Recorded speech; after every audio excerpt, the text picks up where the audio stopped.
Uma vida bem vivida. O que é pra você? Peraí, vamos dar uma voz de carro com você. Ó, Ricardo Guarnieri. Vem aqui. Vamos falar sobre filosofia hoje.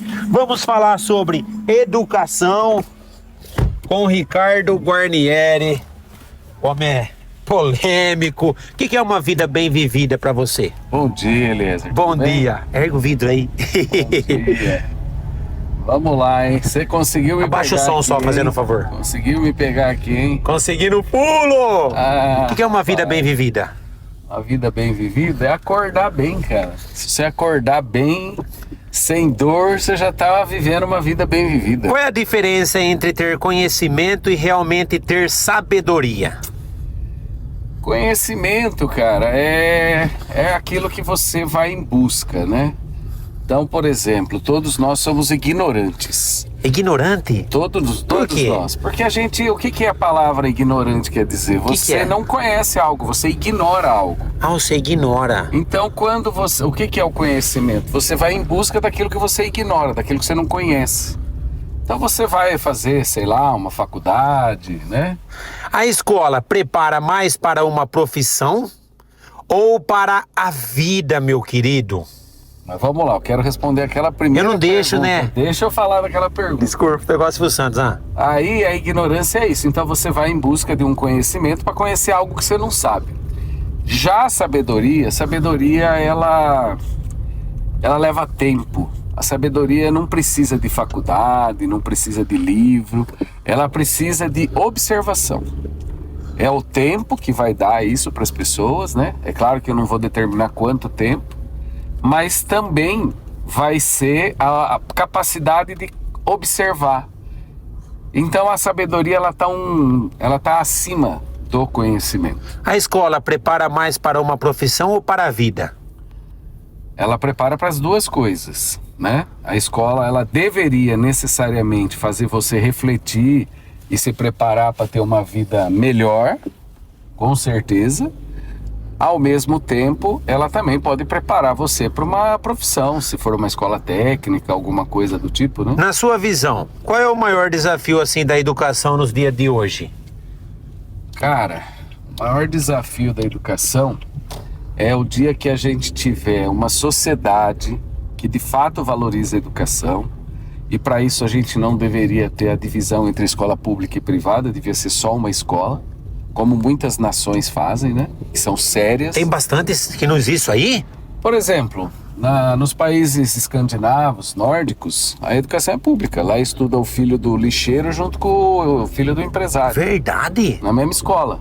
A China acabou de fechar, não pode mais ter escola privada na China, né? Verdade? Quando foi isso aí? Aconteceu? Agora, ano passado. Olha! Então, assim... O nego fala tanto da China? Não. Mas não é bem assim que o nego pensa, não. Não, a China tem muito o que descobrir. A China, daqui menos de 10 anos, vai passar os Estados Unidos no tamanho da economia, pra você ter uma noção. E tudo isso graças ao investimento educacional. Um bom professor, assim, precisa ser mais especialista no conteúdo ou entender primeiro o ser humano? Primeiro de tudo, ele precisa gostar de gente. Ah, de gente, é? Eu vou contar uma história rapidinho pra você.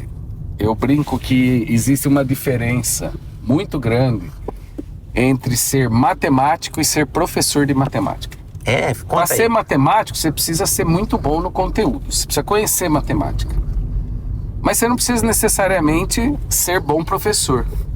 Já para ser professor de matemática, você precisa conhecer matemática, claro. Mas você não precisa conhecer aquela matemática mais sofisticada que o aluno da educação básica não vai entender. Ao contrário, você precisa entender a básica, só que você precisa gostar de gente. Porque o matemático, ele só precisa desenvolver questões matemáticas. Já o professor de matemática precisa aprender a ensinar, ele tem que saber ensinar. Se ele não souber ensinar, então não adianta nada. Então ele tem que, primeiro de tudo, gostar de gente. E, claro, conhecer basicamente o conteúdo básico daquilo que ele vai trabalhar. Porque algumas pessoas têm acesso ao conhecimento, mas mesmo assim não conseguem transformar a própria vida. Na verdade, quem consegue ter acesso ao conhecimento muda a sua vida. Quem não consegue fazer essa transformação, essa mudança, é porque no fundo, não conseguiu ter conhecimento. A gente está cheio disso, né? Por exemplo, a rede social, ela engana a gente. Engana por quê? Porque as pessoas, eu brinco, vou falar uma frase que eu gosto de usar, que é o seguinte: rede social é diferente de ciência social. Hoje na rede social todo mundo se mete a falar de tudo. Mas a grande maioria não sabe nem do que está falando. Tem argumento? Não tem argumento, quer lacrar, a lacração agora é a grande palavra da moda. O que é lacração? É quando você consegue colocar alguma coisa e você consegue, vamos por aqui entre aspas, humilhar o outro. Entendi. Aí o outro fica assim. E normalmente os lacradores, ele pega só uma parte da fala, né? Ele tira o contexto e deixa lá aquela fala que vai... Isso acontece muito na Câmara dos Deputados, infelizmente. Às vezes vai lá um deputado, ele fala uma coisa para lacrar quando não tem alguém lá para debater com ele. Aí quando o outro vai debater, ele sai da sala e vai embora. Só que aí ele usa esse vídeo, mostra esse vídeo como se ele tivesse falado uma coisa maravilhosa, mas no fundo, é só uma lacração. Você acredita, assim, que a tecnologia está aproximando ou afastando as pessoas? A tecnologia sempre existiu, né? Isso é uma besteira achar que a tecnologia é alguma coisa de agora. Só que o que faz a tecnologia aproximar ou separar o ser humano é a intencionalidade. O que a filosofia, assim, pode ensinar para uma criança ou para um adolescente? Vou aproveitar a pergunta anterior para responder isso que você está falando. O que é você a intencionalidade? Por exemplo, para que nós estamos fazendo tecnologia? Você sabe que o Aristóteles, há 2.500 anos atrás, ele tem um livro, tem vários, né? Um chamado Política, um dos textos dele, e ele discute a questão da tecnologia já há 2.500 anos atrás. Atrás? Já fala disso? Já falava disso. E sabe o que ele falava? Que a tecnologia... Ele foi um dia visitar um tear, que é onde fazia roupa. Sei. E ele viu as pessoas lá fazendo aquilo, né? Fazendo o tecido na mão, juntando a linha, que é o ato de tear, né? Sei. E aí ele olhou aquilo e ele escreveu, ele falou assim, que o dia que o ser humano fosse capaz de inventar braços mecânicos, o ser humano teria mais tempo para contemplar a vida. Olha que legal. Sabe? E tá acontecendo. O que ele chamou de braço mecânico são os robôs que hoje fazem tudo, né? Hoje um tecido é feito pelo robô, não é mais o ser humano que fica ali juntando. Eu acho que tem, assim, por mais que a pessoa não tenha estudo, às vezes ela não teve oportunidade também, às vezes ela entra em algum trabalho assim, que eu acho que tem trabalho que futuramente tem que os robôs entrar mesmo, porque o ser humano não precisa, né? Então, é muito sofrimento, né? Mas isso que você está falando, aí entra a questão da intencionalidade. O Aristóteles, ele queria, essa proposta dele era para quê? Para que o ser humano tivesse mais tempo. Então, por exemplo, eu vou contar uma coisa que talvez, né, não sei se você sabe, hoje, olha que o Brasil não é um país super desenvolvido na questão tecnológica. Mas mesmo assim, não sei se você sabe, hoje não está tendo aquela discussão do fim da escala 6x1, que é para o ser humano, o trabalhador trabalhar 5 dias em vez de 6 e descansar 2? Se eu te contar que hoje a gente seria, se a gente quisesse hoje, no Brasil, a gente poderia trabalhar só 3 dias por semana. Por quê?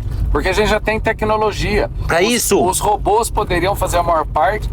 Se a gente pusesse o trabalho 3 dias e 4 de descanso, teria condições de fazer isso. Seria muito possível, a gente já tem tecnologia. Agora, por que isso não acontece? Você sabe? Não sei, fala aí. Aí que está a questão. Aí volta a questão da intencionalidade. O problema no mundo, no Brasil, mais ainda, é a distribuição de renda. Para fazer um negócio desse, para o trabalhador poder trabalhar menos, precisaria que o lucro fosse menor, que não tivesse tanto dinheiro na mão de pouca gente. Entendi. Precisaria distribuir melhor essa renda. Em vez da gente ter um bilionário, que o cara tem bilhões na conta e um trabalhador ganhando um salário mínimo, esse empresário podia ter, em vez de bilhões, podia ter milhões. E poderia todo mundo ganhar um salário muito melhor, poderia todo mundo trabalhar. O problema, meu querido, a base de tudo é o egoísmo humano, que não consegue ter a capacidade de sentar e pensar no coletivo. Existe uma idade certa, assim, para começar a ensinar filosofia? Você sabe que novamente, os gregos, né? Não lembro se é Aristóteles ou Platão, eles falaram o seguinte, que para começar a filosofar tinha que ser depois dos 40, 50 anos de idade. Quando eu fui estudar, eu achei um absurdo isso. Hoje eu fico pensando assim, você pode ensinar, as pessoas a filosofar. Inclusive o Kant, que é um filósofo alemão, ele tem uma lição que eu acho muito bacana. Ele fala assim: não se ensina filosofia, mas sim a filosofar. É diferente filosofia de filosofar. Filosofar é a capacidade que todos nós temos de pensar. Então é possível você sim trabalhar com uma criança a partir de princípios filosóficos para que ela possa desenvolver a sua racionalidade. O ser humano, assim, nasce bom e a sociedade o transforma, ou somos nós que construímos quem nós tomamos? Nos tornamos. Nos tornamos? Peraí. Eu entendi o que você perguntou. Na verdade, essa é uma dicotomia, né? Porque tem dois filósofos que discutiram isso. O Rousseau, Jean-Jacques Rousseau, ele falava que o ser humano nascia bom. Mas aí a sociedade ia meio que corrompendo ele. Sei. Já um outro filósofo, como que é o nome dele, gente? Esqueci aqui o inglês lá, o Hobbes, Thomas Hobbes. O Thomas Hobbes, ele tem uma frase famosa, né? Que o homem é o lobo do homem. Porque o lobo é o único ser vivo que come a própria espécie, né? Olha! E aí... Verdade? Verdade. Se ele tiver em estado de fome, ele come. Olha! Ele mata o outro para comer. E aí o Hobbes fala o contrário. Ele fala, não, o ser humano ele nasce mal. Ele precisa de uma sociedade para poder deixar ele bom. Porque se deixar ele em estado de natureza, ele vai...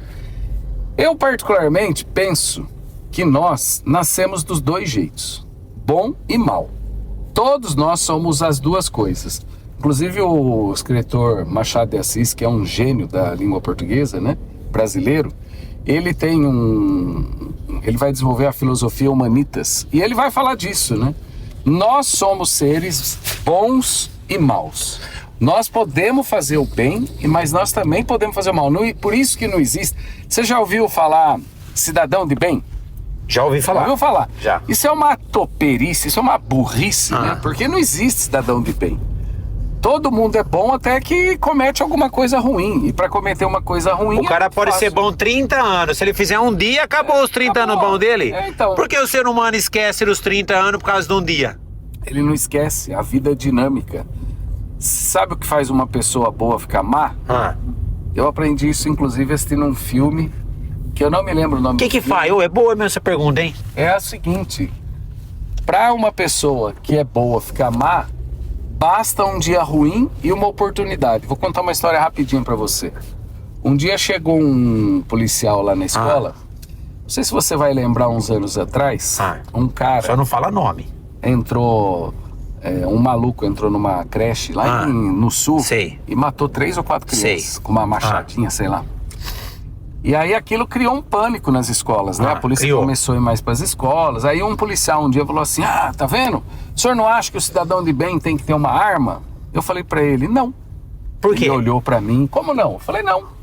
Eu falei: o senhor acha que uma arma na mão do cidadão de bem vai fazer o quê? Eu falei: vocês são preparados para poder lidar com isso. E vira e mexe acontece coisa da própria polícia matar inocente. Falei, agora veja, para eu fazer uma besteira com uma arma, basta um dia ruim e uma oportunidade. Aí eu expliquei para ele. Dia ruim, dentro de escola, a gente tem vários. Um monte de dia ruim. Um monte de dia ruim, né? São os conflitos. A oportunidade é ter uma arma na gaveta. Eu falei, você imagina um dia ruim eu com uma arma dentro da minha gaveta. Falei, então isso não existe, cidadão de bem, né? Isso é tudo besteira, na verdade. Se for ver uma arma, aumenta até o suicídio, né? As armas foram... Aí que tá, as pessoas precisam pensar, tem uma palavrinha que guardem aí. Intencionalidade. Tudo que é intencionalidade? Tudo na vida é intencionalidade, ou seja, quais são as intenções sobre alguma coisa. Tudo que a gente faz existe uma intenção. Você sabendo dela ou não. Mesmo quando você não sabe, existe uma intenção. Você levanta todo dia de manhã. Qual a sua intenção? Chegar no salão. Trabalhar, Não é isso? Acordar, trabalhar. Tem dia que você nem pensa nisso, você faz automático. Automático. Mas a intencionalidade está implícita, você vai lá para trabalhar. Aí no meio do caminho você encontra alguém, que nem você me encontrou e está aqui fazendo essas perguntas. E a gente está aqui conversando. É verdade. Então, mas obrigado. Você só está me fazendo essas perguntas por quê? Porque você tem uma intencionalidade, você quer publicar no seu canal, você quer que mais gente veja. É uma intencionalidade, é verdade. É uma intencionalidade. Então, por exemplo, qual que é a intenção de fazer uma arma de fogo? O que é? Para que a gente criou a arma de fogo? Para matar as pessoas. Não é por outra coisa. Revólver serve para quê? A não ser matar pessoas. Ferir alguém. Entendi. Ela serve para alguma outra coisa diferente disso? Para que serve uma arma? Se não for para ferir, para matar. Então é isso. Então as pessoas precisam pensar na intencionalidade das coisas. Entendi. Mas tipo, aí o que é mais importante na formação de um jovem? Disciplina, liberdade ou responsabilidade? As 3 coisas. Tudo isso é possível ensinar para as pessoas. O ser humano é um ser, um animalzinho, que nasceu com a capacidade de refletir sobre as próprias ações. Então é assim, tudo você não existe, não dá para separar. Só é possível ser livre se você tiver responsabilidade. Só é possível ser responsável se você tiver disciplina. E só é possível ter disciplina se você tiver liberdade. É um ciclo virtuoso. As pessoas precisam ter as 3 coisas. Você sabe que tem uma máxima ética que diz assim: o que é ética? Ética é você fazer o certo quando ninguém está vendo o que você está fazendo. Sabe aquela coisa que você faz o certo mesmo que ninguém esteja te vigiando? Entendi. É isso. Isso é liberdade, isso é disciplina, isso é responsabilidade. Como a escola pode ensinar valores sem impor uma maneira única de pensar? A escola não impõe nada. Isso é outra besteira que as pessoas falam, que a escola impõe. Se a escola conseguisse impor, a gente não teria, por exemplo, antivacina. Entendi. Né? A escola não impõe. A escola ela é um espaço e é o principal espaço dentro de uma sociedade capaz de refletir. Porque nenhum espaço dentro da sociedade tem essa capacidade de capilaridade reflexiva. Ou seja, só dentro da escola que é possível acolher todos os tipos de reflexão e de pensamento. Outros espaços não são. Por exemplo, vai na igreja, né? Você vai na sua religião lá, não importa qual aqui, tá? Sei. Você vai chegar lá. Você vai querer discutir com o padre, com o pastor, com o pai de santo? Não, Entendi. Lá já existe um ritual que está pronto. A igreja não está lá para ficar discutindo com você. A escola, sim. Às vezes na própria família, tem famílias que são mais abertas a refletir e tem famílias que não são, né? Não, a escola não. A escola, você vai ter um professor que é A, o outro é B, o outro é C, e vai receber famílias de todos os tipos. E a escola é esse caldeirão que vai ter conflitos, mas que se forem bem trabalhados, o conflito é maravilhoso, porque a única coisa que faz o ser humano crescer é o conflito, não tem outra possibilidade. Na sua opinião, o que significa pensar por conta própria? Então, olha como isso é polêmico, né? Ninguém consegue pensar por conta própria, porque nós vivemos numa sociedade. Tudo que a gente pensa reflete alguma coisa que a gente foi influenciado. Agora, é claro que existe aquilo que o Kant vai chamar de maioridade racional, né? O que quer dizer isso? Significa quando você já tem capacidade de articular as várias influências e a partir das várias você tira uma reflexão sua. Mas sempre lembrando, tudo que você pensa não é só seu. É um conjunto de coisas que você sofreu de influências e aquilo tudo formou aquilo que você pensa. Por isso que quando alguém diz assim, isso sou eu que penso, pronto, acabou. A pessoa está errada. Isso é uma ignorância. Isso é falta de conhecimento. Viu, voltando lá na da arma, você comentou do civil normal, assim, de não ter. Mas e quem toma conta da segurança? Aí é o seguinte, meu querido. Existe o mundo ideal e o mundo real, né? É claro que no Brasil, atualmente, não tem como dizer que a polícia não vai andar armada. Ela tem que ter arma, até porque ela vive em situações de muito risco. Só que eu vou te contar, você sabia que, por exemplo, tem polícias que não andam armada? Tem também? Tem. Tem grandes cidades, Londres, por exemplo, a maior parte dos policiais de rua não tem arma. Mas você já está falando de um país assim mais de primeiro mundo. Conseguiu alcançar uma capacidade de civilidade. Entendi, mas é duro chegar nessa capacidade? Para isso precisa de muita Você educação. acha que o Brasil, para chegar num país desse, demora muito? Eu acho que a gente precisa, antes de tudo, antes da gente chegar nisso, a gente precisa resolver um outro problema que a gente ainda não resolveu, que é diminuir a desigualdade social e econômica. Enquanto a gente mantiver essa desigualdade, nós não vamos chegar em lugar nenhum. E como diminuir? A primeira coisa é você transformar a educação. Agora eu vou voltar no papo da educação. A primeira coisa para diminuir isso é transformar a educação numa política pública séria de Estado. Eu até tenho uma ideia que eu sempre falo o seguinte: quando as pessoas perguntam qual o principal problema da educação? Qual o principal? Na minha opinião, o principal problema é a profissão de professor. É possível, assim, educar alguém sem dar exemplo? Aí nós vamos entrar nessa questão. É óbvio que a educação acontece por exemplo. Aí, por que você acha que tantos professores estão sendo atacados, violentados por famílias, por alunos? Por quê? Porque o professor não é mais referência. E sabe quem foi que destruiu essa referência? Quem destruiu esse exemplo? Foi o Estado brasileiro.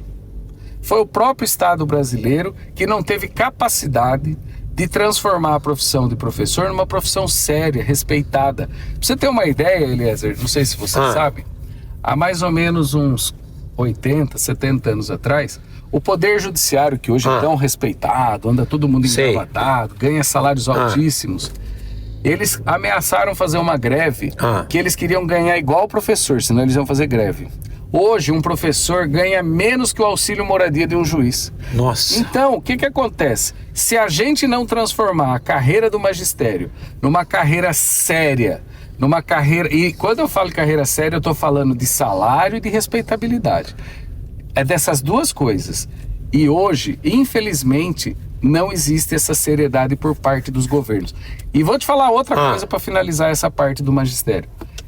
Em 2009... pela primeira vez na história do Brasil, foi criado o Piso Nacional do Magistério. Era o presidente Lula na época. E até hoje ele vigora. Se não fosse esse piso nacional, o professor hoje estaria ganhando um salário mínimo e meio, talvez. Hoje o piso nacional é 5.100, que é menor do que o auxílio moradia de um juiz, mas ganha 5.100 porque existe o piso nacional. Pra você ter uma ideia, o estado de São Paulo, sabe qual que é o piso aqui? Qual é o piso? 3 e pouquinho. Aí ele paga o resto como abono complementar. O estado de São Paulo, o estado mais rico da nação, não cumpre com o piso nacional. Por que tantas pessoas têm medo de errar e o que a escola pode fazer para mudar isso? Não precisa ter medo de errar, o erro faz parte. Ninguém aprende se não errar. A gente só aprende alguma coisa errando. Tem que errar. A única coisa que precisa, a partir do erro, sistematizar e compreender como que isso se deu para você acertar. Mas o erro é fundamental. Se não errar, ninguém consegue aprender nada. Talvez esse seja um problema, né? As pessoas têm tanto medo de errar que quem tem medo de errar não acerta nunca. Se pudesse ensinar apenas uma grande lição para todos os seus alunos e quem está assistindo assim, qual seria? Que a gente precisa baixar um pouco a temperatura e começar a perceber e observar, principalmente, o movimento da natureza. Só que é tão louco isso, né, que eu tô falando, porque isso tá me fazendo pensar no filósofo chamado Spinoza, que ele vai falar do Deus enquanto natureza, né? Mas como que a gente vai refletir na natureza? Olha ao nosso redor, né? Nossa cidade é uma cidade pequenininha. Nós estamos aqui andando no Girassol. A gente consegue ver todos os limites da cidade. É tudo mesmo, ó. Né? Você consegue ver o fim da cidade. O fim, o Aí horizonte, eu te pergunto, olha para o horizonte, onde tem natureza? Não tem. Só tem cana. O ser humano foi tão estúpido que ele conseguiu destruir aquilo que faz ele viver, que é a natureza. Aí alguém vai falar, mas você é contra a agricultura? Não, eu não sou contra. Só que a gente precisa refletir, você precisa de tanta cana assim? Precisa só disso daqui, de monocultura? Então, olha o ar seco que nós estamos respirando, todo mundo com problema respiratório, e no final, quem que ganha com esse negócio aí desse agro que explora tudo? Quantas pessoas em Itapuí vivem de renda do agronegócio? Meia dúzia de pessoas?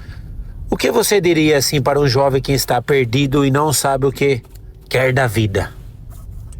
Ele vai continuar perdido, né? Se ele não tiver uma boa escola e uma boa família que consiga trabalhar junto essa questão, se depender só dele, ele não consegue sair.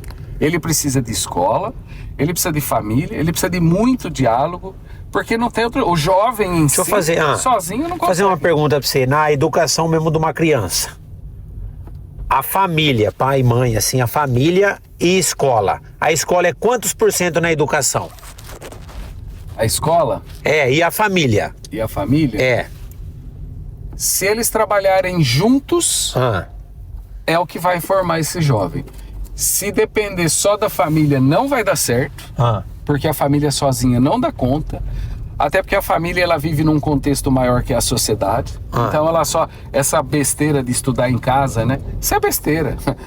Porque as pessoas não entendem que ir na escola não é só para aprender matemática, filosofia, geografia, química. Ir na escola é para aprender a conviver. Você sabia que no Japão, até os 10 anos de idade, as crianças não aprendem a ler e escrever? Não? Não aprende? É que isso não é preocupação. Sabe o que eles fazem na escola até os 10 anos? Eles vão lá para aprender a conviver. Então eles vão lavar banheiro, eles vão fazer horta, eles vão fazer tudo. O que é menos importante é aprender a ler e escrever. Conviver? É conviver. Nós precisamos aprender a conviver. É isso que a gente precisa fazer. Se a gente aprender a fazer isso, as outras coisas a gente aprende. O ser humano, ele tem o cérebro plástico. O que quer dizer isso? Ele pode aprender até o último dia da vida dele. Uma pessoa de idade, idosa, ela pode aprender a falar outro idioma. É um pouquinho mais difícil? Claro que é. Mas vai aprender. Se nós quisermos, nós somos capazes de aprender o que a gente quiser em qualquer momento. O cérebro é o único órgão do corpo humano que ele está sempre aberto a novas possibilidades. A inteligência artificial vai ajudar a educação ou pode fazer as pessoas pensarem menos? A inteligência artificial é uma tecnologia. Não existe inteligência artificial, não existe inteligência natural. A inteligência artificial, que der esse nominho bonitinho, nada mais é do que são milhões, bilhões de informações, todas num único centro de dados, e que quando você faz uma pergunta, ela, por meio dessas informações que ela tem, ela joga lá uma pergunta. Ela pode ser útil como, de novo, nós vamos voltar lá daquela conversa de trás. Tem que ver qual é a intencionalidade, né? Para que nós vamos utilizar essa inteligência artificial? Se for para o bem da humanidade, vai ser legal. Agora, o problema é quem decide isso, né? E sabe quem deveria decidir sobre isso? A própria sociedade, por meio das políticas públicas. A inteligência artificial, assim, ela é estilo a calculadora, né, que dá a soma, tipo assim, dá conta, né, de número, e aí a inteligência artificial, ela calcula, tipo, os cérebros, tipo, não o cérebro, assim, ela calcula os pensamentos. Pode comparar assim? Pode, você fez uma ótima figura de linguagem. A calculadora nada mais é do que uma IA. Né? Uma IA de número. É de número. E a calculadora e a IA é uma IA de pensamentos? É uma IA que junta tudo, inclusive a calculadora, ela conseguiu juntar todo esse conhecimento acumulado, e aí você faz por isso que quando você faz uma pergunta, ela vai te dando várias possibilidades de resposta, porque ela pega em várias fontes. O que diferencia, assim, uma pessoa inteligente de uma pessoa sábia? Dá diferença? Aí você voltou lá na primeira pergunta, né? A pessoa inteligente é aquela que busca conhecimento. A pessoa sábia é aquela que, além de conhecimento, ela consegue... Sabe uma coisa difícil que o ser humano tem maior dificuldade? Sei. Às vezes a pessoa é inteligentíssima. Inteligentíssima. Mas ela não consegue ouvir. Ela não consegue ouvir, inclusive, aqueles que ela considera menos inteligente que ela. O sábio, ele tem essa diferença. Ele ouve a todos. Ele ouve. Tanto aquele que é muito inteligente, como aquele que ele sabe que nem é tão inteligente. Porque existem graus de inteligência, né? Mas ele ouve todos. E com o mesmo respeito. O sábio, ele ouve mais e fala menos. O inteligente fala mais e ouve menos. Depois de tantos anos, assim, trabalhando com educação e filosofia, qual foi a maior lição que a vida ensinou para você? Eu acho que, resumidamente, é aquilo que eu acabei de falar sobre a diferença, né, entre inteligência e sabedoria. Eu brinco que, assim, eu me considero uma pessoa razoavelmente bem informada, que tem uma inteligência, que eu consegui desenvolver, mas a grande lição que eu estou tentando trazer para a minha vida nesse momento estou buscando a sabedoria. E a sabedoria a gente só encontra na medida que a gente aprende a ouvir mais e falar menos. Viu? Mas não é fácil. É duro, né? Porque a gente vê tanta coisa errada que você quer falar. Mas o sábio, ele sabe. Tem hora que ele vai ficar quieto. Ele sabe. Sócrates ou Platão? Vou falar que é o Sócrates, porque ele que é o Platão, na verdade, foi discípulo do Sócrates. Razão ou emoção? Não existe essa separação. Conhecimento ou experiência? Também não existe essa separação. Liberdade ou segurança? Só é livre quem sabe o que é ser seguro. Livre ou tecnologia? O livro é uma tecnologia, sabia?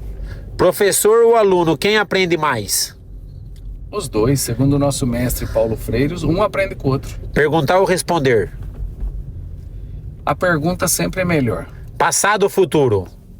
Presente. Educação ou disciplina? São coisas que andam juntas. Uma palavra que define a filosofia para finalizar essa entrevista, hein? Deu 40 minutos aqui. Eu peguei esse hoje. Para definir A filosofia, vai. amor à sabedoria.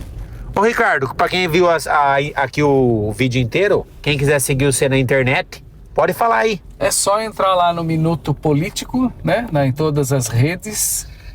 Só o Facebook que por enquanto pegou a minha conta lá. Mas vai dar certo. Ele falou que eu preciso ter mais segurança. Olha que Mas tá bom. Só que ele não resolve, né? Mas tá enfim, bom. todas as redes. Minuto Político. Minuto Político. Ou Ricardo Guarnieri. Ricardo Guarnieri, obrigado, meu irmão. Deus abençoe. Vamos pra cima! Vamos lá, querido.